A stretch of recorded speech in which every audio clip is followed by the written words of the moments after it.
ओंखाम जाग्राफ्रा फिरफिलाखौ दहायनो फैनानै जोंहा आफादनि सोद्रोमाफोरा उरायहोफैबाय आरोना जों मानसिफ्रा सफैजोबखाबाय आरोना मानबावनाय हाबाफारिखौहाय दुलाराय बर' फरायसालि आफादनि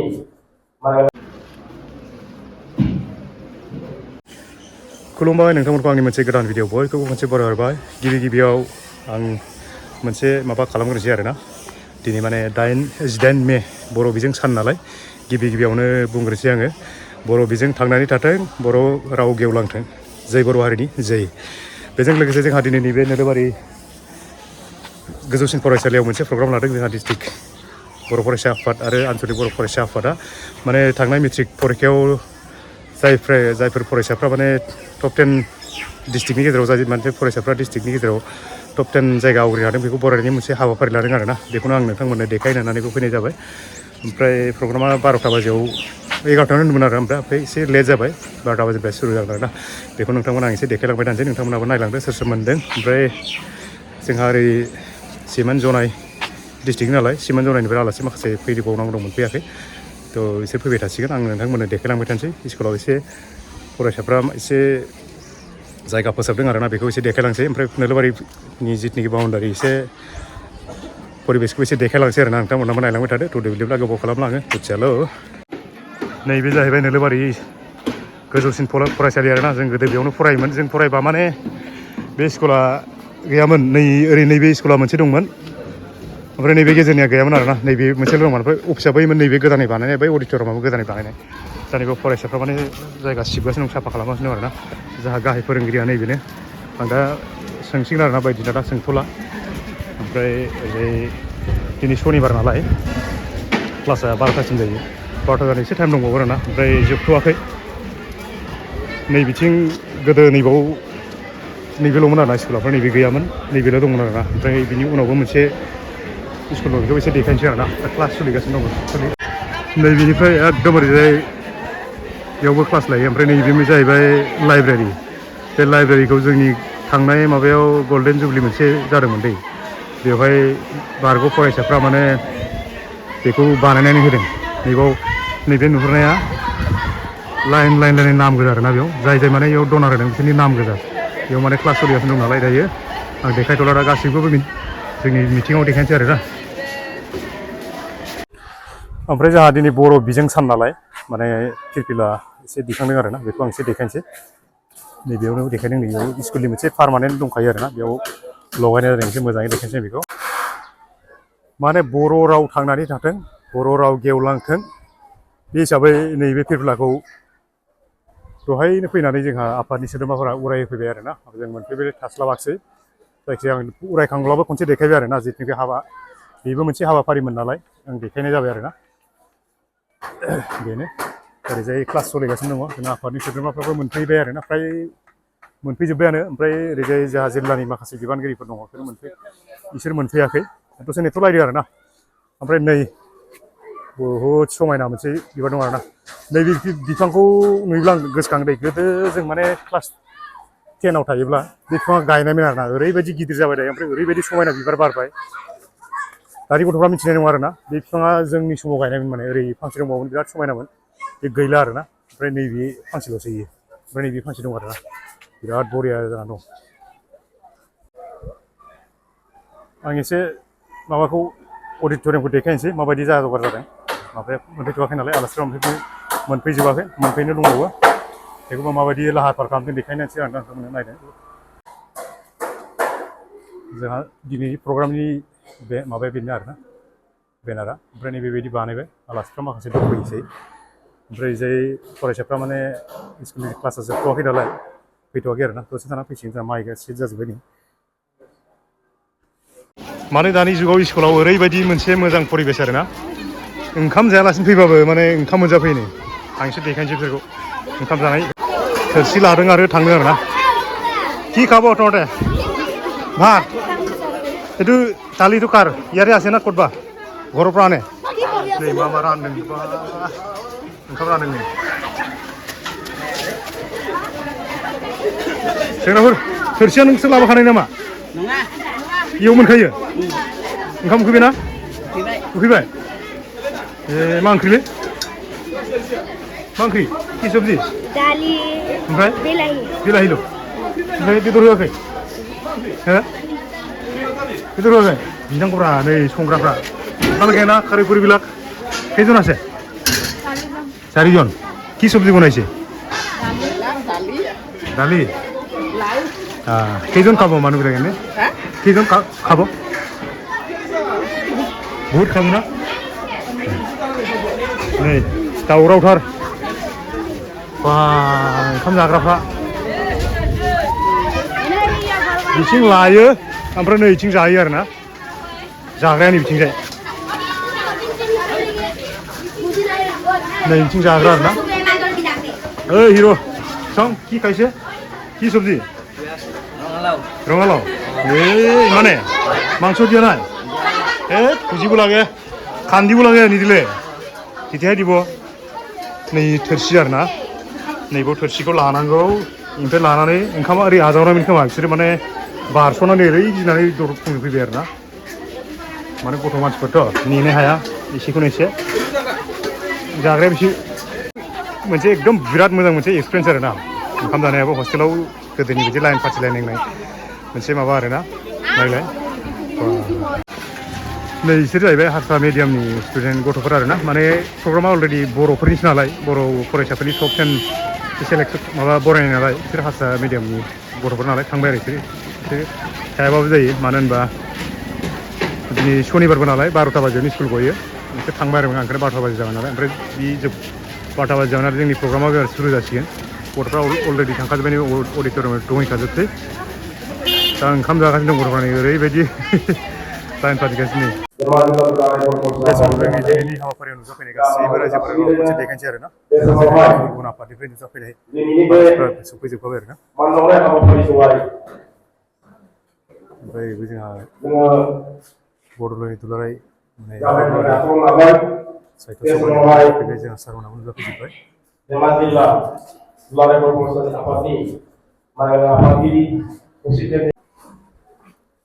जोंहा दुलाराय धेमाजि डिस्ट्रिक्ट दुलाराय बर' फरायसा आफादनि आफादगिरिखौ गिबि गिबियाव मान बावो आरो ना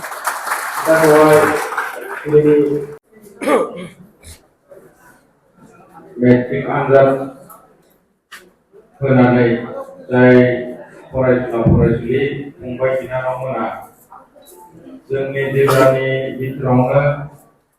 जौसिन जिथि मासि मोननो हागोन बिथां फंबाय बिनानावमोनखौ जों मान बावनाय हाबाफारि आरो बरायनाय हाबाफारि बे हाबाफारिखौ नैबे नलबारि जौसिन गेजेरारि फरायसालियाव सानसेनि मेहेरगोनां हाबाफारिजों लादों दा बे हाबाफारियाव जोङो फरायसुला फरायसुलिखौ मान बावनायजों लोगोसे जोंनि मिरु दुलाराय बर' फरायसा आफादनि बिबानगिरि जोङो बेवहाय आलासि महरै लिंहरदों दा जोङो जोंनि लेङाइ सोलोंथाइ नेहाथारि आरो जोंनि सासे नेहाथारि आरोबाव जोङो बेवहाय सासे बड'लेण्ड इउनिभार्सिटिनि सासे मावथि जोङो मोननो हादों आरो बे समाव बिथांमोना जोंनि गेजेराव सफैनो हानायनि थाखाय साबायखर जासिबाय आरोबाव जोंनि जिल्लानि सिङाव थानाय बर' थुनलाइ आफादनि दैदेनगिरि जोंनि जिल्लानिनो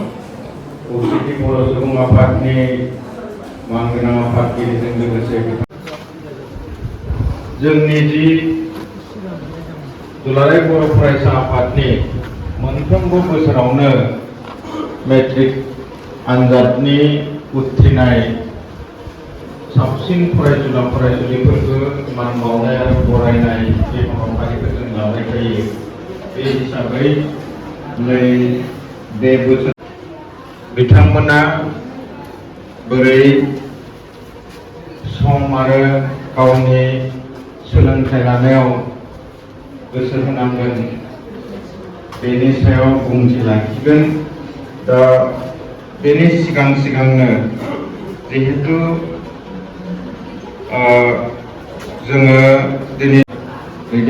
फोरोंगिरिफोरा बयबो बेवहाय नुजाथिफैनानै बाहागो लाफैनायनि थाखाय साबायखर जासिनानै उननि समाव मदद होलांगोन बेखौ मिजिंथिनानै आं दिनैनि जि सामलायनाय बिबान आफादगिरिनि मासि बेखौ आं नाजावबाय आरो आफादगिरि मासि लानायनि उनावनो जोंनि गाहाय नेहाथारिया जोंजों लिंहरजानाय जोंनि आलासि बिथांमोनखौ सिनायथि होगोन लोगो लोगोनो आङो गाहाय नेहाथारिखौ आलासि सिनायथि होनो खावलायबाय आलासि सिनायथि होखांनायनि उनावनो जों गावनि जासिनायखौ नाथाय गुदि खावलायदों लोगोसे गांसे आर'नाइखौ लानानै खावलायदों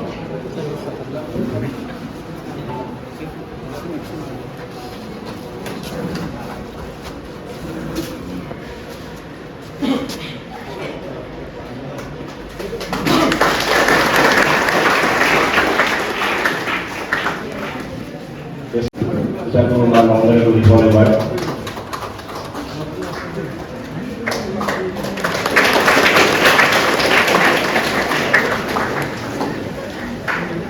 Kalau ada kita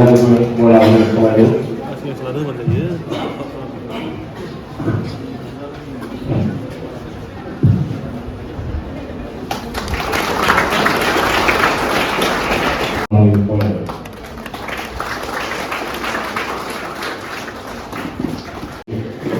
Saya nomor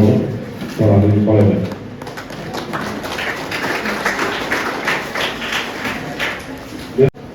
Lalu sekolah ini. Sekolah ini. Ada bisa ukur lagi sekolah baik.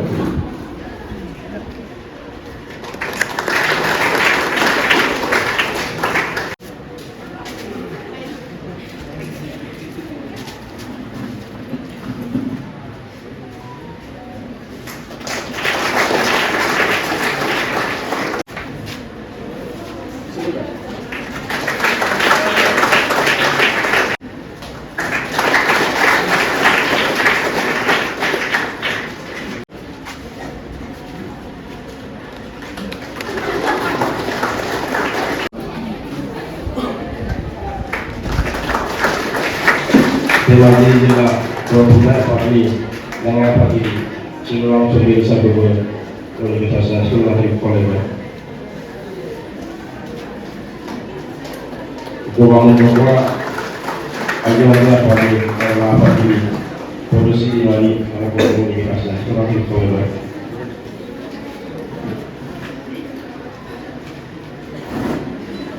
Lengan Pagi Rongali Nasional yang disebut orang itu boleh. Kalau siapa yang lain untuk orang itu ada semua.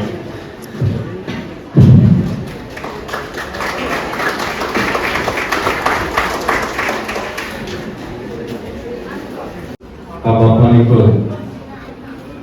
akan mengatakan जोंनि सोलोंथाइ नेहाथारि आरो गाहाय नेहाथारि सानैखौबो खामानिखौ बा हाबाफारिखौ आङो आवगायनो खावलायबाय आवगायनो मावख' दुलाराय बर' फरायसा आफाद धेमाजि आफादगिरि प्रेसिडेन्टनि बर'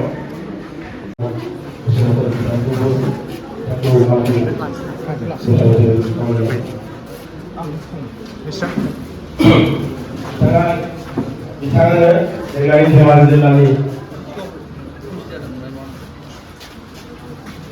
92.33 जौखोन्दो लादों बिथाङानो लेखा बर'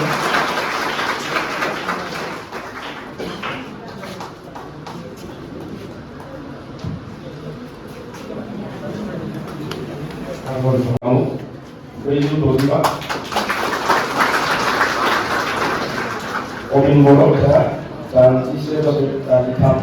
ya.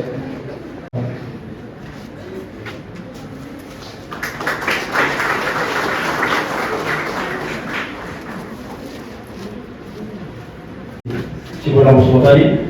Bola.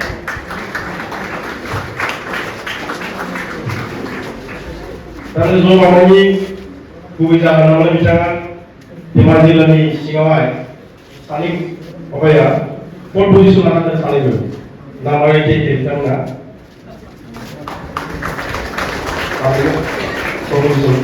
समान समान 43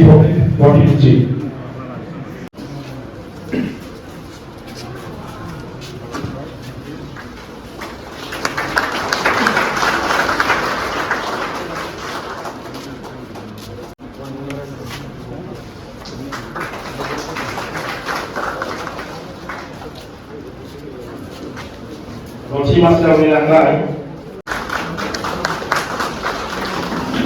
Thank you. Bidang Siwali. Yang presidennya. Nimang nomor.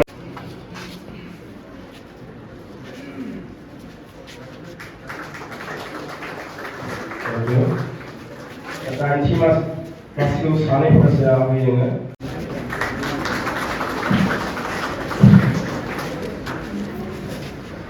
Baik.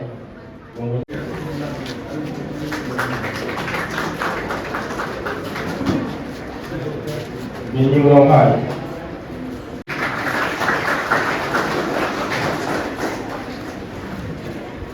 Di masih yang benar. Misalnya pasien beras ini di 71 last.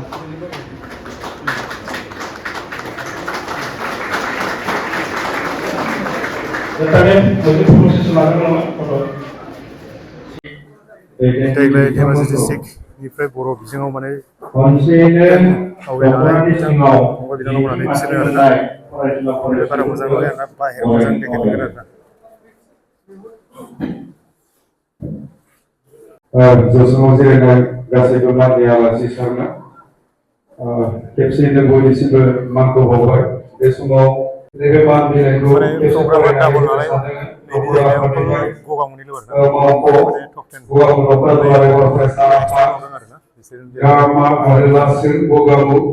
जिल्ला धेमाजि आसाम मान बिलाइ सिन थरायना जारिमिन स्वर्गीयारि बिफा कमला स्वर्गीयारि समाजाव गिदिर बिहोमा होनो हागोन गोजोन्थों नोंनि फोथायजाथाव मुलसिं सन्जय गयारि आफादगिरि गुवाहाटी दख'रा बर' फरायसा आफाद मुलसिं नयनमणि बसुमतारि मावथ' सोलोंथाइ नेहाथारि गुवाहाटी दख'रा बर' फरायसा आफाद मुलसिं सुंदाव गयारि मावथ' लोगो सोलोंथाइ नेहाथारि गुवाहाटी दख'रा बर' फरायसा आफाद मुलसिं मुनुस बसुमतारि गाहाय नेहाथारि गुवाहाटी दख'रा बर' फरायसा गोजोननाय थाबाय मानगोनां गुवाहाटी दख'रा बर' फरायसा आफादनि आफादगिरि मान बिलाइखौ गथायनो थाखाय गुरै खावलायबाय बिनि उनाव दङ फरायना जिनाय इस्लारि बिनानावनो मानखौ बावनो थाखाय लेङाइ आफादगिरि मुसे फनिन्द्र बसुमतारि बिथांखौ गुरै खावलायनाय जाबाय बिनि उनाव दङ बिनांस्रि औवारि बिनानावखौबो सिगाङाव फैनो थाखाय गुरै खावलायबाय बिनि उनाव दङ फरायना जमा बांगारि बिनानावखौ एसे सिगाङाव थानो थाखाय गुरै खावलायबाय मानखौ बावनो थाखाय धेमाजि जिल्लायै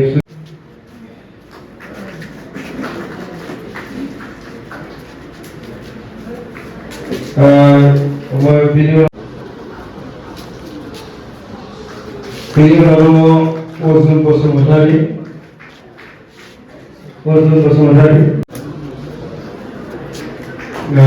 गोजोननाय थाबाय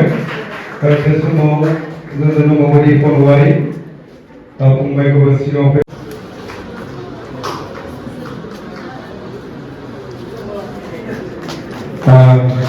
गोजोननाय थाबाय आब'निसिम बे समाव जोंहा गगामुख दख'रानिफ्राय टप 10 आव आवगायनो हानाय फंबाय बिनानावमोनहा बिसोरो आरोना दांस्रि दिनैनि सानखौ लोब्बा लानानै मोनसे कम्पिटिसन होनो आरो बेराद गाबै जों सानदोंमोन बे बारायनाया जानाय नंलामोन नाथाय नुनो मोनबाय जोंनि गेजेराव मोदोम गुदुं फरायसाफोरबो दङ बे हिसाबै हस्टेलनि गेजेरावनो नैबे रनसाय बादायनायाव जोंनि फरायसाफ्रा बाहागो लादों आरो दा बेयाव बान्थाबो फोसावनाय जादोंमोन मानोना गोरायुंसारबो फैनानै बान्थाखौ होनो थाखाय खावलायनाय जाबाय बादायनाय जादोंमोन रनसायनि आयदाया बर' बिजों सान आरो बिनि जारिमिननि सोमोन्दै लिरनाय बर' बिजों सान आरो बिनि जारिमिननि सोमोन्दै लिरनाय खोब मोजां कम्पिटिसन जादों बिजिरगिरि बिजिरनायाव एसे आख' फाख' जालायनाय जादों आं मोजाङै नुजोबदों दा थेवबो सेथि बान्था बर'नि बसुमतारिनो जोंनि फरायसालि गोरायुं समरेन सारनि आखाइनिफ्राय होनाय जासिगोन सेथि बान्था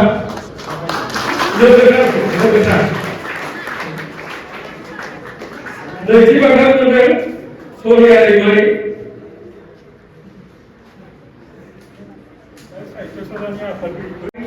माला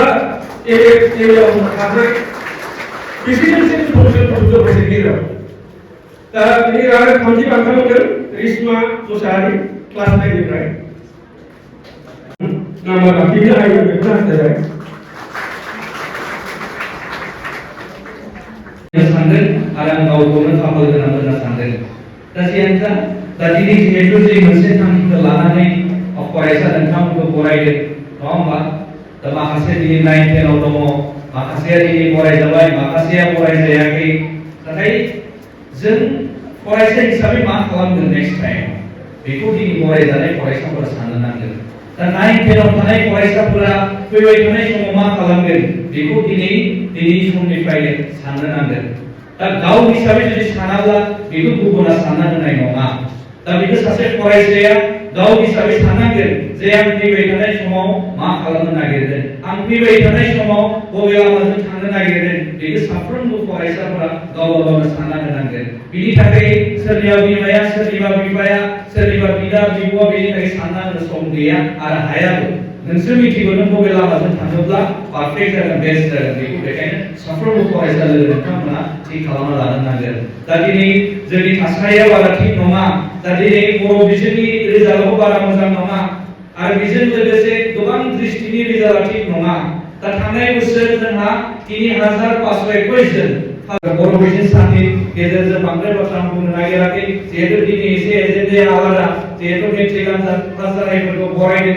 माखासे मानसिफोरनो खनसे मोजां मोनसे बेस्ट आरो स्क'लाव फैबाय थायो नाथाय बिनि थाखाय मोजां मोनसे समखौ नेनो नांगोन आरो बिनि थाखाय साफ्रोमबो फरायसाफोरनियाव नाजानाया थानो नांगोन दा दिनै नोंनियाव जुदि नाजानाया गैयाब्ला जेबो खामानि जाफुंनाय नङा दा दिनै जाय फरायसाफोरा फरायजाबाय जाय फरायसाफोरा मेट्रिक पास जाबाय जाय फरायसाफोरा हायार सेकेन्डारि पास जाबाय सोरबा गुबुन जायगायाव फरायहैगोन दिनै मिनिमाम गोजौ गेजेरारियाव फरायनाय नङा माखासेया फरायगोन माखासेया फरायनाय नङा सोरबा इउएन एकाडेमियाव सिगाङाव फरायदोंमोन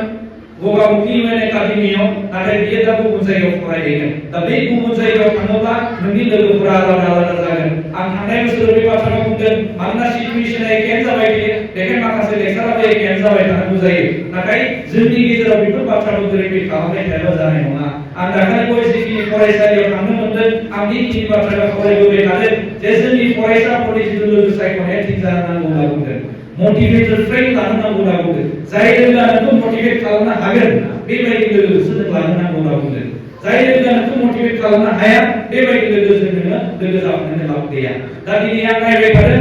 सोरबा लोगो बाहेरायाव थाङोब्ला बियो थाफानाय लोगोआबो बाहेरायाव थाङो न'आव जेबो खामानि गैया बियो मटिभेट नङा मटिभेटआ ओरैबायदि जानांगोन जे नों फरायनो हायो नाथाय नोंनि लोगोआ फरायनो हाया बेखायनो नोङो नोंनि लोगोखौ बुजायनांगोन आरो बै लोगोआबो नों जिहेतु मटिभेट खालामबाय बेनि थाखाय बै लोगोआ नोंजों थाबाय थागोन दा बेबायदि लोगोजों बै जायगायाव थांनानै जाहाथे दिनैनि फरायसा फरायसाफोरा जाहाथे बेखौ गोसोआव लाखियो आरो बेबायदि लोगोजोंसो जाहाथे अरायसम थाफानानै गावनि गोसो रोंगौथि सोलोंथाइ बेखौ लांबाय थायो आं बे बाथ्राखौ नोंथांमोनखौ खावलायदों दा दिनै आं हिस्ट्रिकेलि मोनसे बाथ्राखौ बुंगोन जे महाभारतनि समाव मोनसे दावहा जादों दा बे लोगो सायख'नाया बिदि एखे आरो बे स्ट'रिखौ दिनै बयबो फरायसाफोरा लोगो लाखिनांगोन आरो बेखायनो जोङो माखासे हिस्ट्रिकेल इडुकेसनखौ नांगौ होनना बुंदों हिस्ट्रिकेल इडुकेसन दिनैनि जुगाव बिराद इम्पर्टेन्ट महाभारतआव जेब्ला दावहा जादों कर्णजों सैल्य सासे मानसि दङमोन रथआव गाखोनानै मिथिबायना आरो अर्जुनजों श्री कृष्ण दङ रथआव एके सेम टाइमावनो जेब्ला अर्जुननि रथनि साखाया हाब्रुआव हाबबाय श्री कृष्ण ओंखारनानै बिनि रथनि साखाखौ नारना होदोंमोन लोगो नों जेबो गिनो नाङा नों जेबो जिंगासिनो नाङा नोङो दावहाखौ नों हागोन आरो नों बायदि गोहोगोरा मानसि नों बायदि गोहोगोरा जुद्धाफोर रावबो गैया होननानै अर्जुनखौ श्री कृष्ण बिराद थुलुंगा होयोमोन नाथाय जों मिथिगौ अर्जुननिख्रुइ बैसोआव कर्णआ देरसिन अर्जुननिख्रुइ बांसिन गोहोगोरा जाहैबाय कर्णमोन नाथाय कर्णजों थाग्रा मानसिया बारा थिग नङा आरो बेराफारसेथिं जेब्ला कर्णनि रथनि साखाया हाब्रुआव नांबाय अब्ला कर्णजों थाफानाय सैल्यआ ओंखारनानै बिनि रथनि साखाखौ नारना होआखै अर्जुन बुंदों जे बन्धु लोगो नों हानाय नंला खोमा दावहाखौ नांगोन आं नोंखौ लोरबां नुबाय नों हानाय नंला बेबायदि डिमरेलाइज खालामबाय थादोंमोन सैल्यआ कर्णखौ जायनि जाहोनाव बे गावनो दाउट जाबाय नंगौना नङा होननानै बरंसो बियो गोहोगोरामोन आरो बेबायदि लेक्सार होनायावनो उनाव डिमरेलाइज जानानै अर्जुननि जिलेरनिफ्राय जे थांनाय कार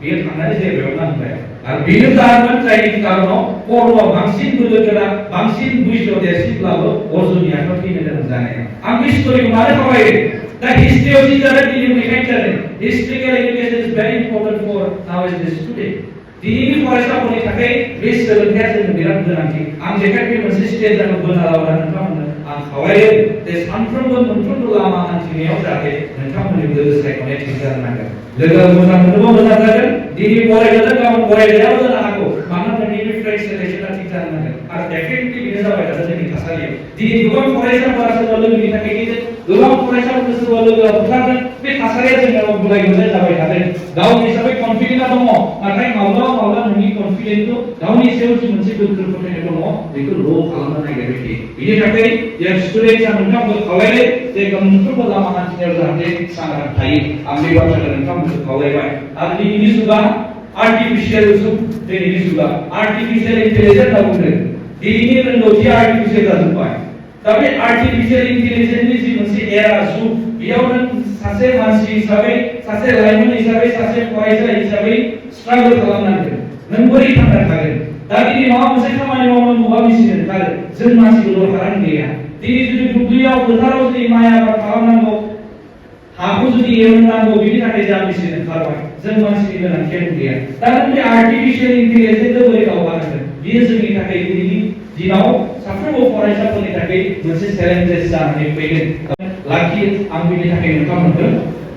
खावलायदों दा बिनि उनाव दा दिनै नों फैबाय थानाय समाव दिनैनिफ्राय 5 बोसोरनि उनाव दिनैनिफ्राय 10 बोसोरनि उनाव गावखौ बबे मोनसे सावगारि बबे मोनसे महराव नायनो लुबैदों दिनै नों बेखौ नों दानानै लानो नांगोन गावखौ जुदि एक्टर हिसाबै बानायनो लुबैदोंबा नों दिनैनिफ्रायनो बिनि माखासे स्किलखौ सोलोंलांबाय थानो नांगोन नों जुदि गावखौनो फोरोंगिरि बानायनो सानदोंबा नों गावखौनो सानना लाबायबा फोरोंगिरि जागोन 5 बोसोरनि उनाव गावखौनो सानना लाबायबा 10 बोसोरनि उनाव प्रफेसर जागोन आरो नों सानना लाबायबा 5 बोसोरनि उनाव इन्जिनियार जागोन नों सानना लाबायबा 5 बोसोरनि उनाव बिजनेसमेन जागोन जि जानो सानदों दिनैनिफ्राय गावनि आखल आखुखौ बे लेभेलजों लालांनो नांगोन आं बे बाथ्राखौ नोंथांमोनखौ खावलायदों नङाबा जों बबेबा मोनसे लामायाव थांनानै गोनो गोथो जाहैबाय थायो बबेबा मोनसे खामानियाव इन्टारेस्ट दङ नाथाय बबेबा मोनसे खामानियाव इन्टारेस्ट गैया बे मोनसे जोंनाव मिक्सआप जालाबाय थानो नागिरो दा बेनि थाखाय दिनै जाय फरायसाफोरा फरायजादों सोरबा साइन्सआव एडमिसन लाबाय नङा होनबा सोरबा कमार्सआव सोरबा आर्ट्सआव लागोन जि स्ट्रिम जि बिथिङावनो नों एडमिसन लाया मानो जाहाथे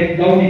दा दिनै बेनि गेजेरजों जोंनाव गोबां माखासे दिथागिरि बिथांमोनाबो बाहागो लादों आं बिथांमोनखौ खावलायदों दा दिनै जेसेबां लेभेलसिम खस्थ' खालामनानै बे लेभेलसिम लाबोबाय दा बेनि थाखाय जाहाथे फैबाय थानाय समावबो नोंथांमोना गावनि गथ' गथाय गावनि न'खराव थानाय लाइमोनफोरखौ जाहाथे मोजां लामाजों लांनो थाखाय आवगायलांनो थाखाय नोंथांमोना खस्थ' खालामबाय थानो नांगोन दा दिनै इन्डियायाव सासे बिमाखौ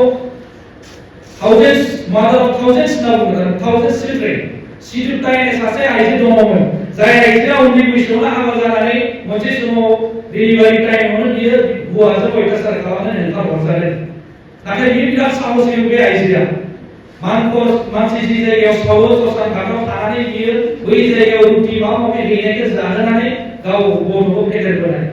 मानोना बै समनि आइजोफोरा ससान घाटाव बे थाहैनो थायोमोन थायैनि कारना बेनो जे बाहेराव जुदि आं थायोब्ला जिहेतु बै उन्दै सिख्ला समावनो बियो जिहेतु न'खौ गारनानै गुबुन जायगायाव थानो नांबाय गुबुन सेंग्राफ्रा गुबुन मानसिया गाज्रि नोजोर होगोन नामा बिनि थाखाय बियो ससान घाटआव थांनानै संसारखौ जानो गोनां जादों आरो बे मानसिया जायो सिथुथाय उनाव लासै लासै जितु अना गथ'फोर बिमा बिफानि मावनाय गथ'फोरखौ बियो सासे एडप्ट खालामलांबाय थाबाय आरो जि मोनो बिदिनो जाहोयो फैयै मोनसे समाव लास्ट स्टेजाव बियो 1414 गथ'फोरनि बिमा जाफैबाय सोरबा डक्टर जाबाय सोरबा इन्जिनियार जाबाय गोबां जितु पपुलेसन बारायलांबाय थाबाय आरो भारत सरकारा बिनो पद्मश्री बान्थाबो होबाय नाथाय बियो दिनै 2 बोसोर सिगाङाव बियो थैलांबाय आरो जायखौ इन्डियान मादार अफ द थाउजेंड्स चिल्ड्रेन होनना बुंदों आरो आं बेखौ मानो बुंदों दा दिनै गोबां बिमाफोर दङ गोबां आइजोफोर दङ जोंनियाव सानै साथाम गथ' थायोबा जोङो टेनसन जायो मारै जागोन मारै फिसिगोन मा फरायगोन मा फरायाखै दा बेनि थाखाय आं बुंदों जे मानसिनि जिउआव खस्थ'आ फैगोन मानसिनि जिउआव गोबां चेलेन्जेसफोरा फैगोन दा बेखायनो बेफोर गासैबो चेलेन्जेस गासैबो जेंना जेंसिफोरखौ जाहाथे सौसिलांनानै गावनि गथ' गथायखौ मोजां खालामनांगोन आरो दिनै फरायसाफोराबो न'खरनि हालोदखौ बुजिनांगोन सोरनिबा बिमा बिफाया साख्रि मावगोन सोरनाबा बिमा बिफाया हाजिरा मावगोन सोरनाबा आबाद मावगोन बिजनेस मावगोन बायदि बायदि खामानि मावनानै नोंथांमोनखौ फरायसालियाव थिनहरदों दा साफ्रोमबो फरायसाफोरा गावनि न'खरनि हालोदखौ बुजिब्लासो नोङो सासे मोजां फरायसा जानो हागोन दा दिनै फरायजानाय फरायसाफोरनि गेजेरावबो जुदि सोरबा न'खरनि कन्डिसनखौ मोजां बुजियाब्ला बियो स्टुडेन्ट जानो हानाय नङा 100 को मोननांगोन 90 मोननांगोन लेटारबो मोननांगोन बेजों लोगोसे नोंनि न'खरखौ बुजिनाय जि केपासिटी बेजों लोगोसे नोंनि आखल आखु आखुथि दानायाबो थिग जानो नांगोन दा नोंजों जुदि मानसिफोरा रायलायनो मोजां मोनाबा नोङो मोजां फरायसा नङा नोंजों जुदि मानसिफोरा थाफानानै मोजां नङाबा नों मोजां फरायसा नङा नो डाउट नों फरायनो मोजां जानो हागौ किन्तु सासे फरायसानि गुना बे जानो नांगोन जे पजिटिविटी क्रिएट खालामनो हानाय जानो नांगोन आरो बिनि थाखायनो नोंसोर सोलोंथाइ लानो फैदों दा दिनै जों गोबां मानसिखौ नुयोबा रायलायनो गियो गोबां मानसिखौ नुयोबा जों रायलायनो लुबैया दा सासे फरायसाखौ नुयोब्ला मानसिफोरा रायलायनो थानो लुबैनाय जानांगौ होननानै बुंदों सासे फरायसाखौ नुयोब्ला मानसिफोरा खाथियाव जिरायनानै सार मेडाम नोंसोरखौ खन्थाइ फोरोंबाय थानो लुबैनाय जि गुन आदर्श बेखौ नोंसोर बानायना लानो नांगोन बेखौ सोरबा इसोरा नोंसोरनो होफैनाय नङा बेखौ आं दिनै बुंदों आं नोंसोरनो होनो हानाय नङा आं जास्ट खोनासंनो हागोन बाखि बेखौ थिग खालामना लानाया नोंसोरनि दायित्व आरो आदारवाइज जानाय नङा आदारवाइज you are not a good student बे डाइरेक्ट आंनि नोजोर एकर्डिं टु मी आंनि जितु ओपिनियन आंनि ओपिनियन ओरैबायदि जायो सासे फरायसाखौ नायोब्ला दा बेखायनो साफ्रोमबो फरायसाफोरा फरायनायजों लोगोसे बे माखासे साइडआव थानाय गुनफोरखौ सोलोंलांबाय थानो नांगोन आरो बेनि थाखाय दिनैनिफ्रायनो मोजां बाथ्रा रायलायनांगोन दिनैनिफ्रायनो मोजां मानसिजों थानो नांगोन दिनैनिफ्राय सोरबा लेक्सार होयोब्ला मोजां खोनासंनांगोन सोरबा गिदिरा नोङो जुदि मोजां मोनसे लेक्सार होदोंब्ला मोजां मोनसे नोङो बाथ्रा फोरोंदोंबा नों बेखौ लानो नांगोन रागा जोङोबा जानाय नङा बेयो मोनसे समाव फैनानै बे मोनसे एसेसमेन्ट जायो नोङो फरायनाय समाव मा खालामदोंमोन फरायनाय समाव नों बेसेबां स्ट्रिक्टमोन बे मोनसे समाव काउन्ट जायो दा बेनि थाखाय दिनै जाय फरायसाफोरा एलेभेनाव फरायगोन मेट्रिक आनजादफोर नेक्स्ट इयाराव थायोबा नोंसोर लिरनो मोनगोन बेयाव हायार सेकेन्डारि जागोन 9 10 आव जाय जागोन बेफोर गासैखौ बिथिंजों थिग लाखियो आं बेखिनि बाथ्राखौ नोंथांमोनखौ खावलायदों आरो दिनै जुगा ओरैबायदि जाबाय दे डिप्लोमेसी एजुकेशनखौ साफ्रोमबो फरायसाफोरनो नांगौ डिप्लोमेसी एजुकेशन होनना बुङो डिप्लोमेटिक एजुकेशनखौ फरायसाफोरनाव थानो नांगौ दा दिनै गोबां फरायसाफोरनाव डिप्लोमेटिक मोनसे क्वालिटि दङ नाथाय जों सानफ्लाङा मा बुस्थु बियो मानो नांगौ राजनितियावसो डिप्लोमेटिक पलिसिफोरखौ नांगौ नामा होनना सानो नो एजुकेशनाव जोंनो नांगोन दिनै 9 आव फरायनाय गथ'फोरखौ डिप्लोमेटिक पलिसिखौ नांगोन दिनै 10 आव फरायनाय फरायसाफोरनो डिप्लोमेटिक पलिसि नांगोन it is very important for our students बे इम्पोर्टेन्ट बे डिप्लोमेटिक पलिसिखौ नांगोन बेनि थाखायनो नांगोन नोङो गावखौ मोजां मोनजानो थाखाय मा खामानि मावो नों ओरैबायदि खामानि मावबासो गुबुना मोजां मोनो नों बेखौ मावनांगोन दा जिहेतु हिस्ट्रि बेकग्राउन्डनि मानसिया बे इडुकेसनजों रिलेटेड थानायखाय बे मोनसे बाथ्रा बुंबाय नोंथांमोना खुनु बेखौ फरायसाफोरा मोननाय नङाबो खुब समाव बिराद खम लेखायावसो थायो जे आकबरा राजपुत हिन्दु मानसिफोरखौ गावनि फल' गावनि साइडआव खालामनो थाखाय गावखौ मोजां मोननो थाखाय आकबरा मा खालामो मुगल एम्पायारनि समाव अमा फिसियोमोन गावनि राजसिंहासनाव अमा लाखियोमोन अमा फिसिया आं दाखालिबो फरायगासिनो मोनदों थारमाने मा बे गावनि राजसिंहासनाव अमा लाखिनाय माने मा जोंनि हिन्दु मानसिफोरा आकबरा मुस्लिम सम्राट जानानै बेखौ मोजां मोनो दैट इज डिप्लोमेटिक पलिसि आरो बे डिप्लोमेटिक एजुकेशना साफ्रोमबो फरायसाफोरनो थानो नांगोन मिथिबायना साफ्रोमबो फरायसाफोरनियाव माखासे टेक्निक्स माखासे डिप्ल'मेसि थानो नांगोन नों ओरैबायदि गावनि क्वालिटिखौ बानायनांगोन आरो गासिबो सिस्टेमाव उनाव अट'मेटिकलि थिग जालांबाय थायो दा बेफोरखौ जों फरायसा हिसाबै थिग लाखिनांगोन दा बिनि उनाव नोंनाव मा रोंगौथि दङ एक्सप्लर इउरसेल्फ नांगोन नों गावखौ एक्सप्लर खालामथारनांगोन मिथिबायना नोंनियाव मा दङ दिनै जों मिथिबाय नोंसोर फरायजानायखाय you are good student in some way नङा होमबा बबेबा मोनसे लेभेलाव नोंसोरो मोजां स्टुडेन्ट होनना मिथिबाय दा बिनि अनगायै नोंसोर मोसानो रोङो नामा बिनि अनगायै नोंसोर मेथाइ खननो बिराद मोजां रोङो नामा जोंहा नै आंहा रंजान दङ आंनि सिनियर जेब्ला जोनोम जादोंमोन दा बिथांमोना बै जोनोम जानायनिफ्रायनो बर' जाथिनि थुनलाइ राव हारिमुखौ लानानै खामानि मावबोदों दा बेवहाय आं बेखौ बुंनो सानदों दिनै बर' थुनलाइ आफादनि नाजानायाव बर' थुनलाइ आफादा 1952 मायथाइनि 16 नभेम्बराव जोनोम जादों 1952 मायथाइनि 16 नभेम्बराव जोनोम जाखांनायनि उनाव जेब्लानाखि 1952 मायथाइनि 22 जानुवारियाव जानाय आसाम प्रदेश कमिटिनि मोनसे जथुम्मा दा बेवहाय जथुम्मायाव थांनानै बर' थुनलाइ आफादनि आफादगिरिजों लोगोसे गासै दैदेनगिरि सिगांनि दैदेनगिरि बिथांमोना थांनानै मोनसे मेम'रेन्डाम फरायदों दा बै समाव दिनै जों जाय बर' रावखौ फरायदोंमोन जों जाय रावखौ बर'नि लिरो जाय रावखौ जों रायलायो बै समाव जों रायलायोमोन खिन्थु जोंहा लिरनाय राव बर'नि लिरनाय राव गैयामोन दा बैखौ लानानै बिथांमोना बै जथुम्मायाव थांनानै जे जोंनो बर' हारिनो बर'नि फरायसालि नांगौ आरो बर' बिजोङावनो बर' मानसिया फरायनो मोननांगौ होननानै बे आसामनि चिफ मिनिस्टार आरो आसाम प्रदेश कंग्रेस कमिटिनि माखासे गिदिर गिदिर दैदेनगिरि बिथांमोननिसिम मेम'रेन्डाम होनानै फैदोंमोन दा बै मेम'रेन्डाम लेखायैनो बिथांमोना गनायथि होबायदि गनायथि होनानै दिनै आसामनि खना खनलायाव बर' रावजों फरायनो हासिगोन बर' मानसिया बर'जोंनो फरायनो हागोन आरो बर'जोंनो लिरनो हागोन होननानै बिथांमोना गनायथि होनाय लेखा गिबि खेबै 1963 मायथाइयाव क'क्राझार आरो दतमायाव बर' बिजोंनि गुदि फरायसालिखौ गायसननानै बर' मानसिफ्रा बर' रावजोंनो फरायनायनि बेबस्थाखौ गिबि खेबै खालामनानै लानो हादोंमोन दा बे गुदि जोंनि मोनसे खामानि आरो बिनि उनाव 1968 मायथाइयाव एलपि स्कुल गायसनखांनायनि उनाव जोंनि एमइ स्कुल नांगौ जानायलाय एमइ स्कुल आरो हाई स्कुलखौ जोङो 1968 मायथाइयाव गायसननानै लादोंमोन बर' बिजोंनि हाई स्कुल दिनै जों फरायदों जेराव हाई स्कुलाव बर' बिजोङाव नोंसोर फरायदों जोंबो फरायदों खिन्थु बै हाई स्कुल नङा गैयामोन दा बै हाई स्कुलखौ गोदो फार्स्ट गायसननानै लादोंमोन 1968 मायथाइयाव दा फरायसाफोरनि थाखाय मिथिनो थाखाय आं एसे बुंनानै होदों बेनि उनाव 1975 मायथाइयाव गिबि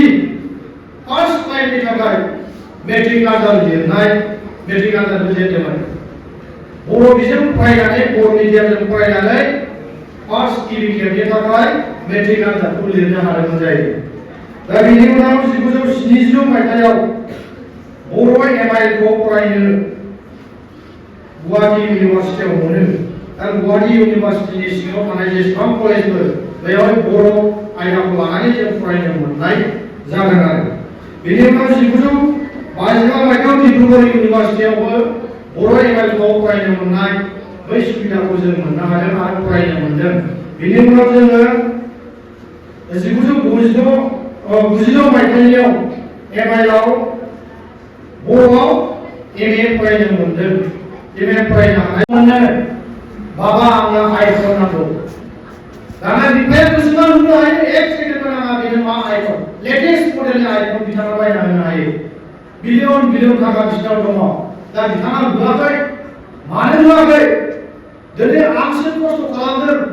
आं खस्थ' खालामनानै बिलियन बिलियन थाखा खामायदों कौटि कौटि थाखा खामायदों खिन्थु बै थाखाया बबेनिफ्राय फैदों बै थाखाया मारै फैदों आंनि फिसायाबो मिथिदों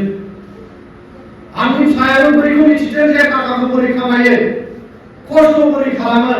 खस्थ' खालामबा मा जायो बेखौ बुजिदों बिदि होननानै बिथाङा मबाइलखौ बायनानै लाबाय आरो फिसालाखौ खस्थ' खालामनानै साक्सेस जानो थाखाय बिथाङा बुंबोदोंमोन नोङो फुटबल गेले फुटबल प्रेक्टिस खालाम कन्टिनिउ प्रेक्टिस खालामनानै जुनियर क्रिस्टियानो रनाल्ड जा होननानै बिथाङा बुंनो जायो जेब्लानाखि नोङो जुनियर क्रिस्टियानो रनाल्डो होननानै बिश्वआव मिथिजागोन अब्लाना नोङो लेटेस्ट आइफन नांगौ मा नांगौ आं होगोन बे खोथाखौ बिथाङा बुंदों दिनै आरो सासे मानसि दंबावो आमेरिकानि भारत राष्ट्रपति बराक ओबामानि खोथा दा बिथाङाबो जे गावनि फिसाजो सानै दङ आरो बिथाङाबो राष्ट्रपति जानानै थांनाय मानसि मा दं मा गैया सब दंजोबो गोसोबा मा नांगौ फिसाफोरनो होनो हायो जोंनिबाथ' हुकुमनि स्कुटि कार माबा माबि बायनो हायो खिन्थु बिथाङाबो फिसाफोरखौ मा खालामदोंमोननो खस्थ' बोरै खालामो पाब्लिक सार्भिस बोरै होयो बैखौ सोलोंनो थाखाय रावबो मिथियाजासेनो मोनसे जायगायाव हटेलाव सानजौफु दोनहरनाय जायो खामानि मावनो रावबो मिथिया जे बेयो बराक ओबामानि फिसाजो होननानै दिनै बिथाङा मानो दोनहरदों दिनै आं बराक ओबामा आंसो भारतनि आमेरिकानि सासे भारत राष्ट्रपति आंहासो राष्ट्रपति होननानै मिथिजायो आंनि फिसायखौ राष्ट्रपति होननानै मिथिजाया दा बैफोर बै जिनिसखौ मिथिनो थाखाय खस्थ' बोरै खालामो आरो खस्थ' खालामनानै बोरै साक्सेस जायो बैफोरखौ मिथिनो थाखाय थाखा फैसा बोरै खामायो बैफोरखौ मिथिनो थाखाय मोनसे हटेलाव मोनसे रेस्टुरेन्टआव खामानि मावनो थाखाय फिसाजोखौ दोनहरनाय जायो जेब्लानाखि बयबो मिथिबायनो मोनसे समाव बयबो थांबाय रेस्टुरेन्टआव थाङो जायो दाना बुंबाय बयबो माने सासपेक्ट जे बेथ' बराक ओबामानि फिसाजो बायदिबा बयबो थांनो फैयो बराक ओबामानि फिसाजो बायदि नुथारो दाना सानसेखालि थांनानै बिफाया लायफिनबायनो जेब्लानाखि बिनि डिउरेसना जोब्बाय खामानि मावनायनि लाना फैयो बयबो शक जाबाय दाना आसरित जानानै सोंबायनो मानसिफ्रा जे नोंथाङाथ' मोनसे समाव आमेरिकानि सासे राष्ट्रपति जानानै फैनाय प्रेसिडेन्ट जाबोलायनाय मानसि दिनै नोंथाङा नोंथांनि फिसाजोखौ मानो हटेलाव खामानि मावनो दोनहरखो मानो दोनहरखो बेबायदि सोंनायाव बिथाङा बुंलायनो आंसो आमेरिकानि भारत राष्ट्रपति आंनि फिसाया नङा दिनै थाखा फैसा माबायदि खामायो आरो जोंनि पाब्लिकखौ माबायदि रेसपेक्ट खालामो आरो पाब्लिक सार्भिस माबायदि खालामो बै जिनिसखौ सोलोंनो थाखाय बै जिनिसखौ मोनदांनो थाखाय आं फिसाफोरखौ अभिज्ञता लानो थाखाय बै जायगाफ्राव दोनहरदों होननानै बिथाङा बुंलायो दा बैफोर बिराद गिदिर बाथ्रा सोलोंनो गोनां बाथ्रा दिनै आरो सचिन तेन्डुलकारनि खोथाखौ जों मिथिगौ दिनै भारताव IPL जागासिनो दं इन्डियान प्रिमियार लिग मुम्बाइ इन्डियान्सआव सचिन तेन्डुलकारनि फिसालाया दङ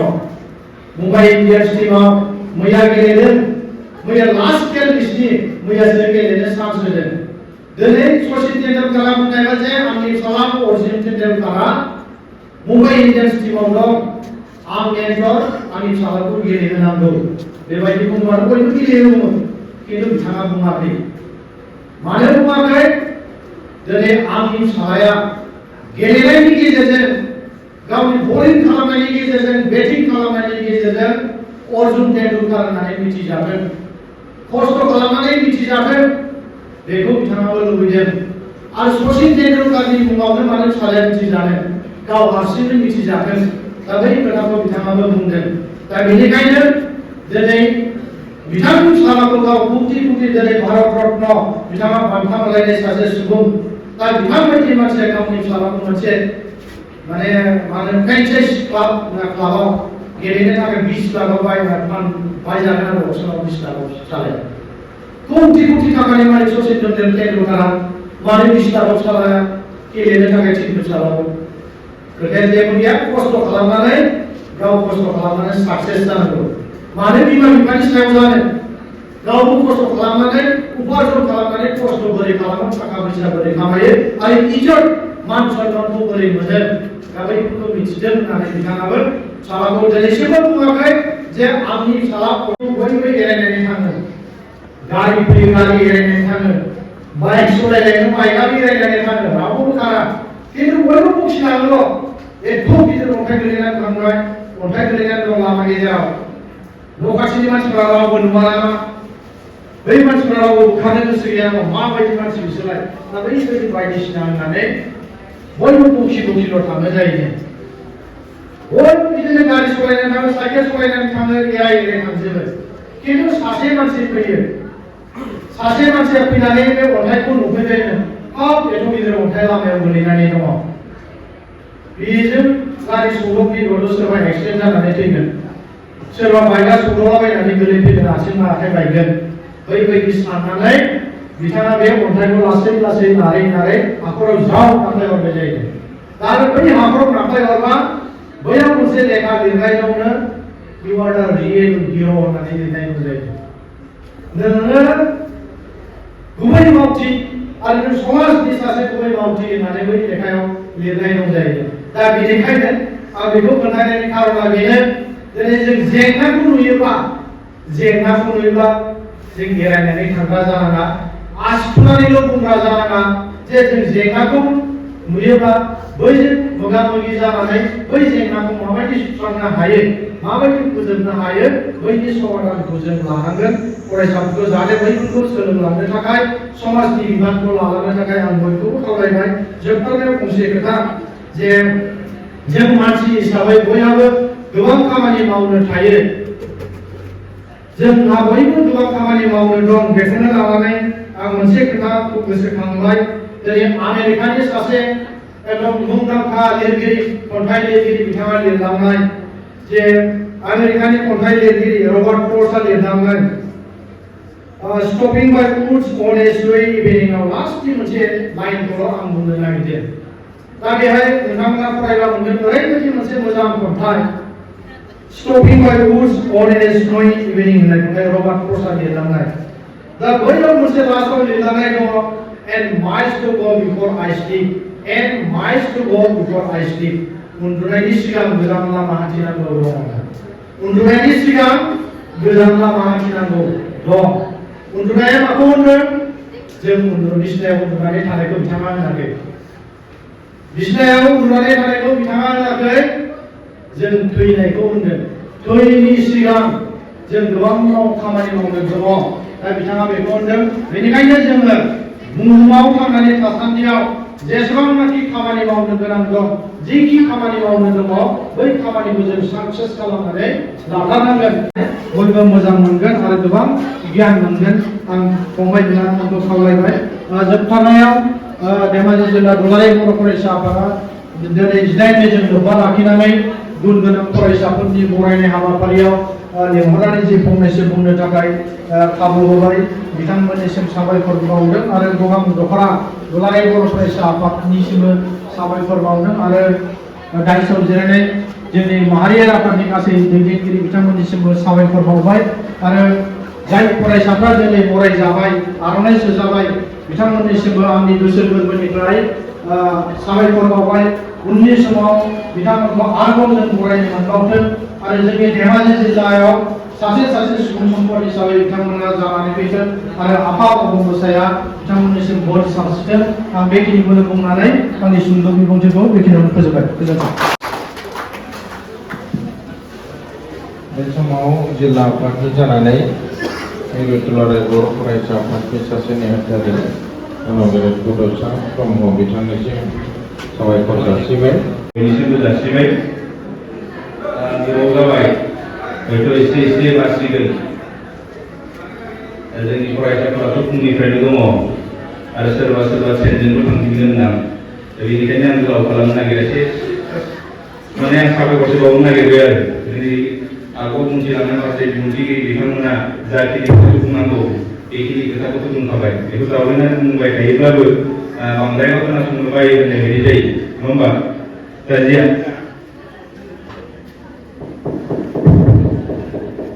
बर' बिजों सानजों लोब्बा लाखिनानै धेमाजि जिल्ला दुलाराय बर' फरायसा आफादा जे 2022 मायथाइनि जा मेट्रिक आनजादाव सेथि थाखोआव उथ्रिसारनो हानाय आरो बिनि गेजेरनिफ्रायनो जाय बिथांमोना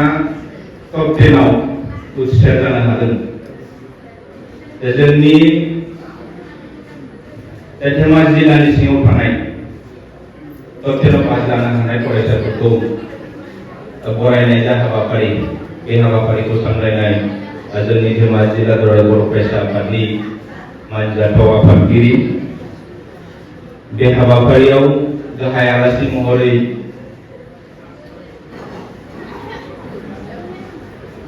हांख्रायनाय बे हाबाफारियावनो बाहागो लानाय जोंनि दुलाराय बर' फरायसा आफादनि सासे नेहाथारि मानगोनां बड'सा सावरायनाया एसे गोलाव जाबाय आरोना मानो होनबा जोंहा दैदेनगिरि बिथांमोना एसे बुरजायैनो फैदों नालाय माने एसे बुजायबाय आरोना फरायसाफोरखौ ओमफ्राय जोबखांनानै एसे जोबनाय लामायाव फैबाय आरोना ओमफ्राय जोबखांनानै सिङाव माबा नालाय खोमसि नालाय ओमफ्राय नैबेयाव इसोरखौ लाबोजोबनानै खनसे फट'सुट लागोन आरोना बेखौ नोंथांमोना देखायनानै आंबो थांनोसै आरोना एसे गोबाव जाबाय नालाय आरो भिडिअ'आबो एसे गोलाव जाबाय बाथाय नैबेबायदि एसे लासै लासै भिडिअ नोंथांमोनाबो नायनो बायो नालाय ओंखायनो बारा लाबाय थाला आरोना नैबे माबाया बिबुंथि होनाया जोब्बाथाय नैबे बाहेरायाव लाबोनानै फट'सुट खालामनायखौ खनसे नोंथांमोना लानानै देखायनोसै आरोना थ' फैयै फैयै सावराय मेला फैनायनि लामायाव फैबाय आरोना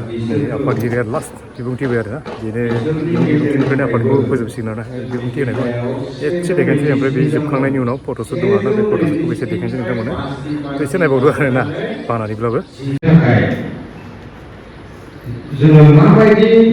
बे 127 जननि गेजेरनिफ्राय 10 जना मा जानांगोन दा बेखौनो जोंनि बुंथिगिरिफ्रा बुंनांगौ आं बुंफिननो सानाखै आंनि बुंनो नागिरनाया नैबे मेलखौ सामलायनानै धेमाजि जिल्ला दुलाराय बर' फरायसा आफादा जों जाय 10 जन फरायसुलिफोरखौ बरायबाय बिसोरो जेरावनो फरायाथों मानो बे नोलोबारियाव जौसिन गेजेरारि फरायसालियाव फरायनो हागौ सोरबा सिभिल साकरि हायार सेकेन्डारियावबो फरायनो दिनैनि जिथुनाखि सावरायमेल बे जोबनानै थांबाय आरोना बयबो सिखारबाय आफादगिरिया आफादखौ फोजोबनायनि बिबुंथि होनाय लोगो लोगो गासैबो सिखारजोब्बाय ओंखारजोब्बाय बयबो थ' लोगोफोर सावरायमेला जोबखांनायनि उनाव फट'सुटखौ नायदो आरोना खनसे नै आंथिं उनथिं फैखाजोब्बाय गासिबो मैगं लानो नागिरदों नैबे लामायावनो माबायदि जागोन नायलांबाय था आरोना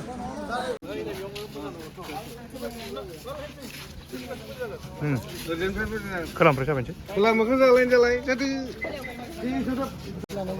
दहाय माने मोजाङै नुवाखैमोन नायबार स्राङाव नायदो आरोना फंबाय बिनानावमोनखौ देग्लायनि टप 10 जिल्लानिफ्राय आरो जोंनि आनसलिकनिफ्राय आवग्रिनो हानाय फंबाय बिनानावमोनहा बिसोरनो आरोना बे समाव फट'सुट लानो एसे पजिसन थागासिनो दं आरोना दैदेनगिरि बिथांमोनाबो थाफादो एसे मोजां नुनायनि